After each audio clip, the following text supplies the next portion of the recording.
never slow up, no I don't take shit. I got no love for the fakeness. If you wanna play tough and wanna hate this, I'll always show up. I don't ever slow up, no I don't take shit. I got no love for the fakeness. If you wanna play tough and wanna hate this, I'll always show up and make a statement. What's up? Welcome back to the channel. It's your guy Dan, and tonight is our Friday Night Smackdown, October 4th, 2024, full show review. I was not entertained. It was very disappointing. This is probably the worst go-home show for a PLE that they've done in a very long time. And they've been building this PLE more than any other PLE they had. This was ass. This was balls. There's only a few good little parts sprinkled in here and there, but as far as a go-home show, what are we doing? Let's talk about it. Yeah. So we are in Nashville, Tennessee, the home of the country music capital of the world. Yeah. It's a nice party town. I've been there. If you've never been to Nashville, it's pretty dope. Oh, full house, of course. And you know, this is SmackDown. You would think you would start seeing like this is their go home show, and they put everything forward. They show the bloodline coming in with the belts. That is our main event tonight. There is a triple threat ladder match for the WWE tag team titles. Okay, that is our main event. Bloodline's in the building. Jacob Fatu's in the building. It's gonna be a good night. Yeah, right. So they bring out Hardy. He basically just read off a cue card. And then we got the returning AJ Styles. And I was so fucking happy. He is one of my favorite guys. Just ever.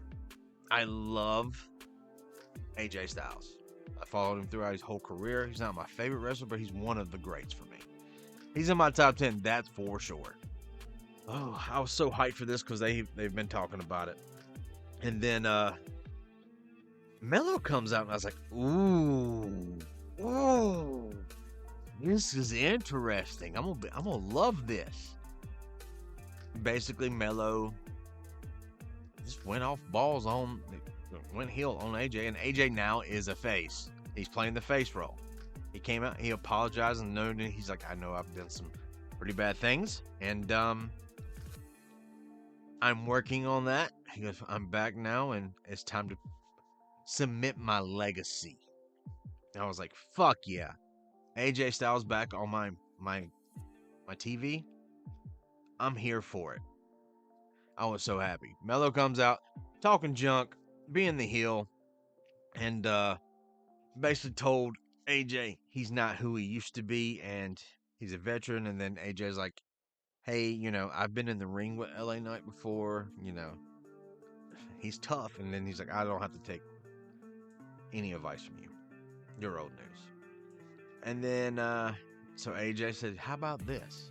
How about tonight we get a referee down here, and then me and you, we can go in the ring and see what's going on. Melo says, no. Then yeah, dummy pulls in, basically said, you want a U.S. title match? I'll tell you what we're going to do. If you want a title match, whoever wins this match between you and AJ, you'll get the title match. Let's get a ref down here and let's do it. LA Knight goes to the commentary booth. He doesn't say anything during the match, which is great for me. I was like, oh, okay. He will not be on Bad Blood. He's not going to defend this title until the following week, most likely. So we get AJ, and there was a couple people online that said, ooh, AJ gained weight. It's not that. He was just wearing the shirt, and he was puffed. He was puffed out. If you've ever been in any kind of like contact sport, especially like anything that is full contact as far as like martial arts or, you know, MMA, boxing, all that. You do stretches and you get your body ready and it gets the blood pumping, and then it actually makes you look a little during that time. It does. So it's like you can leave the gym working on your abs one day and you have the abs, and then later that night you don't have them. It happens. But AJ didn't really lose a step, but he did do one of his normal things, his jump off the rope, and he landed wrong. He didn't land on both feet, and you could tell it hurt him a little bit on his left ankle, and it's almost like a stinger almost. But then he came up to give him a much good driver, and it bent his leg. It slipped, and when Melo fell on it, he screamed in pain. We just got him. And this is not Melo's fault, guys. I've seen people on there like, fucking rookie messed up my best wrestler's leg, and he just got back. It wasn't Melo's fault, guys. It was AJ's. It was just a freak accident. It happens. Charles Robinson, being the good referee he is, he walked over to talk to him. AJ was punching this. He couldn't stand up. He was punching the mat. He was pissed. A lot of people didn't understand. They thought this was part of like the show. Charles Robinson called it, called the medic over, and then there was like, all right, we'll get a stretcher. And AJ said, fuck no. And he rolled out and he hobbled to the back. And to save this crowd from having a bad experience, LA Knight jumps in the ring and gives Carmelo Hayes and Carmelo Hayes sold the shit out of this one. He gave him a blunt force trauma, BFT, but Melo did the same thing like Sean used to do when you used to give him like a power driver. He would just sit up on his top of his head and then it would just be erect and then just fall down. No diddy. He sold it. And LA Knight, they said that he did this on a off the cuff. He just ran in there, grabbed Melo, said just roll with it. So that shows how professional, LA Knight is trying to be. He's trying to look out for his fellow wrestlers, performers, and I gained a little bit of respect for that. It's the same thing like Snoop Dogg did when Shane hurt his leg at WrestleMania. Snoop Dogg came in and beat up The Miz, so it was pretty good. Next was the dumpster match between Michin and Chelsea Green. Pause. I'm never a Chelsea Green. I was not a Chelsea Green fan. I didn't think she was attractive. I didn't think she could wrestle, anything.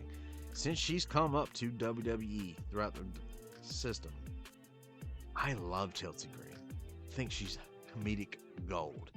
She has definitely taken the spot of like Carmella. Yeah. Like the Alicia Fox, the comedic screamers, like, nah, and it just hurts your ears. Chelsea's doing that, but she is so good at acting and doing these things, and I found a lot of respect for her. So. But this is a dumpster match, and everybody's like, what the hell is a dumpster match? I'm sitting there we're watching it online, and me and my buddies, and we were in the chat, and everyone's like, what the hell is it? I said, it's basically a casket match, but with a dumpster. And they're like, they're not going to do that. And they're like, oh shit, you were right. It was a nice little match. Chelsea came down in this outfit, and I was like, she is so trolling. So the dress behind her was black trash bags with duct tape. She's wearing a maintenance, like, high-vis belt. She had her stockings with the high-vis on top of it. It was, to me, I was like, oh, that's trolling. That's awesome. Way to go. Michin comes down, and Michin never really wears shorts. She's always been in, like, pants here lately, especially when she was doing first coming to WWE. She would not do the shorts thing. Now she is wearing shorts, and I thought this was weird, but they said this is not her normal attire. This is for the street fight or garbage can match. It was a fun little back and forth. Piper Nivens did get involved. It did look like Chelsea was going to win, and Michin pulled out a table from underneath the ring, laid it across the thing, and then gave her a power bomb through it, jumped out, and then shut the lid of the trash can and won the match. Michin was having so much fun. It was good, and this is pretty funny. So Chelsea she sold it, and everyone's like, oh my gosh, she stinks. Like, everyone. She walks up to Some of these people, I just don't know their names because I don't see them on TV every week, and I'm really bad with that. I'm good with faces. I'm good with gimmicks. Sometimes the names, unless I am very, very familiar with them, I lose track. I'm old. It happens. I've always been a facial recognition kind of guy, though. But she goes up to Carmelo goes up to him and says, "Hey, I won that match, right? So we need to talk about that." And he was like, "No, we'll talk about it next week because I'm worried. I got AJ's in the hospital and I'm trying to figure out what's going on with him." So he goes, "We'll talk next week." And I was like, "Okay, sure." And he's like, because Chelsea was there. It's pretty funny. Then we get this. So Bianca and Jade are our host for Bad Blood. And they informed Naomi that now she is also a host. Sounds a little bit of reactive, right? Yeah. But then Bayley walks up, and Jade is not having Bayley. She does not like Bayley for some reason. You could tell I think she personally does not like her. It was that kind of look, like she was in there. No, we done. Don't touch our belts.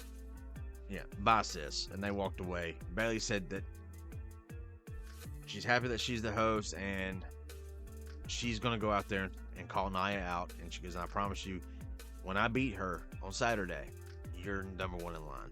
And Nia was like, "Cool. All right, cool." She said, "Go out there." So Bayley does, and she calls out Nia Jax. And Bayley tried to do this,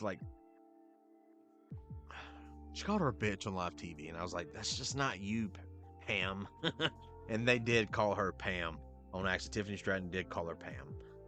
And then Bayley's like, basically, "I could beat you." He goes, "Or who's the bet that when she wises up and gets tired of you treating her like trash," talking to Tiffany Stratton, she goes, "that she doesn't hit you over the back of the head with that briefcase and take your belt." And then that pissed Tiffy off. They got in a tussle with Bayley, and Bayley got the better of both of them. And then she got out of the ring, and Naomi music hit. But then you see Nia get up and look over, and Tiffany's got the briefcase. So the next matchup is Tiffany Stratton versus Naomi. And honestly, this was actually a good back and forth match. It wasn't that bad. Tiffy impressed the shit out of me tonight. Her gymnastics, she was doing all kinds of moves I have not seen her do since she's been in NXT. Ever since she's been on the main roster, she hasn't done these moves, and these things look phenomenal. She's a good performer. She's a very good performer. Got no yams, but she's a good performer. But she lost. Naomi won. I'm happy about that. Naomi's been doing nothing but L's since she got back. It felt like she was still being punished for leaving the first time. Her and Mercedes Moné / Sasha Banks when Vince was there. So it felt like she was still being punished for that, for coming back. Like, well, we'll have you back and we're going to pay you, but you got to pay your dues again, kind of thing. And I was like, everyone felt that. This just proves that, they're taking more time with her. So I'm happy about that spot. I thought that was great. Tiffy comes in the back. Nia's like, "You need to focus. Maybe you need to focus on the women's world heavyweight on Mondays nights." She goes, "With Liv Morgan." She goes, "Or you can swear to me your allegiance that you'll never turn on me and we can keep moving forward." So Tiffy's like, "Sure, whatever." Nia walks off. She's like, "Yes, my queen." She walks off, and you just look at Tiffy like, it's coming, baby. It's coming. So, the night went by really fast, by the way. Honestly, I think the tone of the entire show was set by the first match and AJ getting hurt. I think that hindered the show, and it wasn't AJ's fault. It was just an accident. But Jacob, in pure form, "I love my tribal chief. They love their tribal. My Tonga brothers love their tribal chief. Roman Reigns, Cody Rhodes, everybody will acknowledge my tribal chief." Jacob's gonna fuck them up. He's gonna turn on them. I love it. But this was the start of the triple threat ladder match for the tag belts. Tama is hilarious. I did a video before where shit is hilarious, but also it's aggravating, but it's part of his character. He did it in New Japan. He's done it everywhere. And they can make their way to the ring as the Bloodline, then DIY. And then for some reason, my internet froze for like, I don't know, a minute and a half. And then when it came back, those Street Profits were already in the ring. This is the only match that I really, truly enjoyed. And was like, okay. I mean, it's Carter's Candy, guys. I mean, it's a meat grinder match. They're putting their bodies on the line. And dude, DIY is good at what they do, but Street Profits are on another fucking level. Montez Ford and Dawkins, both of them, are on a different level. I wish they would let them go singles, but not break up, fight each other, but just singles. I want to see Montez Ford in an independent title. I want him out of the tag team division, and I want to see if they can push him, because the people love him. Everyone loves Montez. He's a great seller. He's very athletic. He's got the look. He's got the charisma. He does. He has that charisma, that it factor. But they're sticking him in a tag team, and they're keeping him there all the time.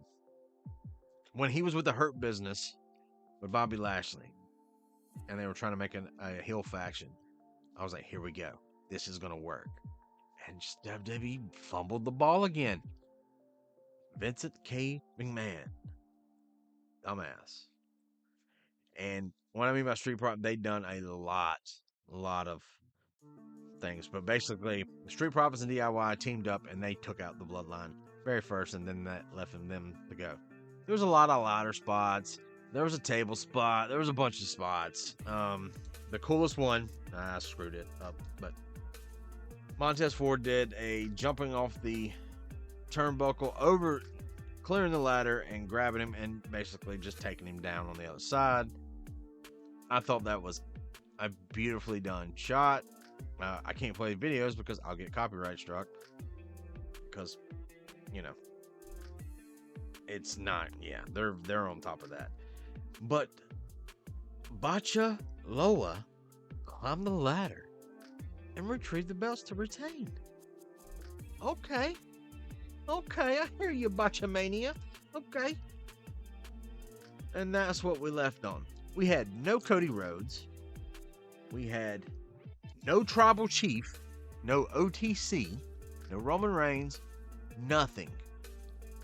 This would have been that last match would have been a perfect angle for Jimmy to come back and screw the Tongans out of the tag belts. That would have been perfect. But no, they didn't do that. They're saving Jimmy, and I'm worried about him. Justice for Jimmy. He should have been the one that's in this match with Roman, not Cody. But even then, it just proves my point. If Roman Reigns is not on our screens on Friday nights, it's a bore. It is a bore. He brings the number. He has that factor. And look, a lot of people love Cody. I love Cody. There's just something with the boy they're booking him. I just can't get behind it at this point. In the beginning, when he actually won, I was like, hell yeah. Let's go. Now I'm like, where are we going? I know, fickle. But there was no Randy Orton, no Kevin Owens. There was no anyone. There was nothing. There was no continuing the storyline into the feud on Saturday besides the Bayley and Nia thing. And to me, I was like, that's a crime. I know most of the storylines are coming from Raw, and Bloodline is the SmackDown's best story, only story kind of thing. But like I said, I was a little disappointed with this go home show. It was not up to par. It was not. I was entertained by spots, not the whole show, not a whole match, just spots. And honestly, this is the worst rated SmackDown I have seen all year. This show, it gets a 2. It sucked. And it built nothing forward. Nothing. You guys know. You get a PLE and they build. And then their go home show is like, oh, I can't wait to watch this PLE. I was that way. I'm still that way for Bad Blood because, Punk and Drew have been killing it, and Cody and Roman have been killing it. But what else you got? When they're not there, this is what you end up with. This was a solid 2. It sucked. I'm sorry. I was not entertained. I was not happy about this show. And it kind of bothers me a little bit. I'm like, really? Lazy ass. It's lazy. I don't know what you guys think. Shut out in the comments. Figure out what's going on. How you feel. Am I right? Am I wrong? Were you disappointed? Because I was disappointed. Also, thank you for coming back and watching the videos. I appreciate you guys. I really do. The viewership's there. Subs are always great. We don't have another podcast till next week, so I don't have to plug that right this second. But I will be coming back tomorrow night to do my my results review for Bad Blood. I hope it turns out to be a banger. At least 2 or 3 matches on that show. I want them to be bangers. They have the potential. I think the worst match on the card, right off the top of my head, is the Nia Jax Bayley. And I love Bayley. And I love Nia Jax. But that is the weakest match on the card right now. It sucks. I'm sorry. What can you do? Alright, guys. I'm going to get off here. It's a little late. So, as always, be good, people. Show